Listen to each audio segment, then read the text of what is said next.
और अब जिक्र चालाक चीन का। लाइन ऑफ एक्चुअल कंट्रोल के करीब चीन की हिमाकत इन दिनों कुछ ज्यादा ही बढ़ गई है। कभी उसके हेलीकॉप्टर आते हैं तो कभी वो पेंगोंग लेक के पास बोट की संख्या बढ़ाते हैं। हिंदुस्तान पर हिमाकत का बखूबी जवाब हम दे रहे हैं। फिलहाल जो तनाव है उसे दूर करने और सेना का मनोबल बढ़ाने के लिए सेना प्रमुख MS नरवणे लेह पहुंचे, अधिकारियों से अहम मुलाकात की।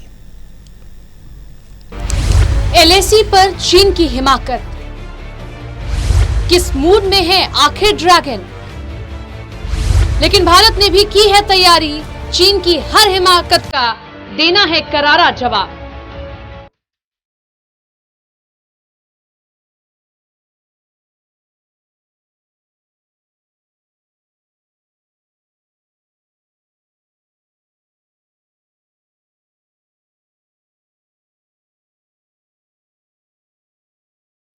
पूरी दुनिया में चीन से फैले कोरोना वायरस ने कोहराम मचाया हुआ है।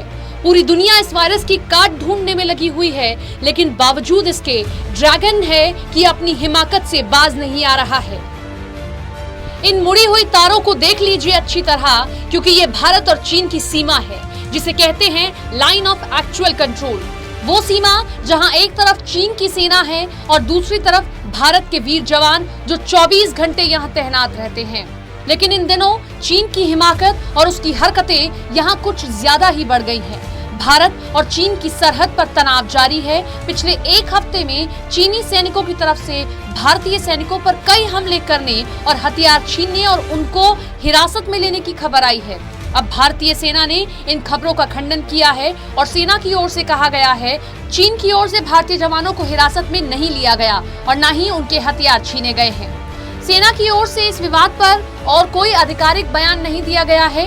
बस इतना कहा गया है कि गश्त के दौरान चीनी सेना द्वारा न तो सेना और न ही ITBP के जवानों को हिरासत में लिया गया था और न ही हथियार छीने गए। LAC is not very well defined. There are different perceptions on where the LAC runs, and accordingly both sides patrol up to their accepted claim lines. And therefore, when patrols reach at the same place at the same time, then such face-offs do occur. They have occurred in the past, and there is nothing new in what has happened in the last week or 10 days. It is just a matter of chance that the face-offs in eastern Ladakh and Sikkim happened during the same period, but we should not read too much into this, that is this a part of some coordinated plan or anything like that, and nor have these incidents or these face-offs any connection with any domestic or international situation as is prevailing today. These have been happening, as I said, in the past, and it has happened again now. But we will deal with it as per the protocols which have been laid down between the two countries. ये पहली बार नहीं है जब चीन की ओर से इस तरह कोई हरकत की गई हो। पहले भी इस तरह की घटना होती रही है, लेकिन हर बार भारतीय जवानों ने इसका करारा जवाब दिया है।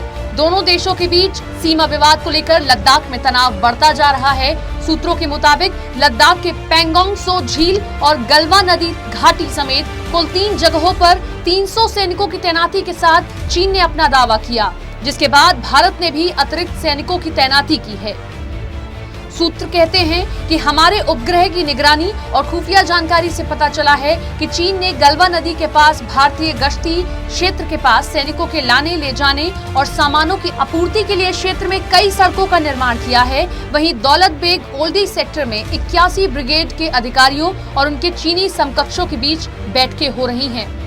परिस्थिति अभी भले ही काबू में हो, लेकिन आगे की किसी भी परिस्थिति से निपटने के लिए खुद सेना प्रमुख मनोज मुकुंद नरवणे तैयार हैं। तभी तो वो खुद लद्दाख पहुंचे हैं और सेना का मनोबल बढ़ाया है। उन्होंने 3 जगहों पर लेह का दौरा किया। इस दौरे का मकसद भी एकदम साफ था कि शीर्ष अधिकारियों के साथ मुलाकात करें और हालातों का जायजा लें। गालवान नाला क्षेत्र में निर्माण गतिविधियों को लेकर दोनों पक्षों के बीच पिछले 2 सप्ताह से लगातार तनाव बना हुआ है। सूत्रों ने बताया कि चीनी बुनियादी ढांचे के विकास के बाद भारत की ओर से LAC के किनारे सीमा सड़क संगठन का उपयोग करते हुए सड़कों का नेटवर्क भी बनाया गया है। लेकिन भारतीय सैनिक और भारतीय सेना भी तैयार है चीन की किसी भी हिमाकत से लड़ने के लिए। यही कारण है कि अब खुद मनोज मुकुंद नरवणे लद्दाख पहुंचे हैं और इस तरीके से दौरा किया है। हालांकि उन्होंने ये भी कहा कि ये पेट्रोलिंग के दौरान हुई ये एक छोटी सी झड़प है, लेकिन भारतीय सेना इससे इतर ये भी कहती है कि ड्रैगन अगर कोई हरकत करने की कोशिश करता है तो भारतीय सेना उसका मुंह तोड़ जवाब देगी। National desk, total news.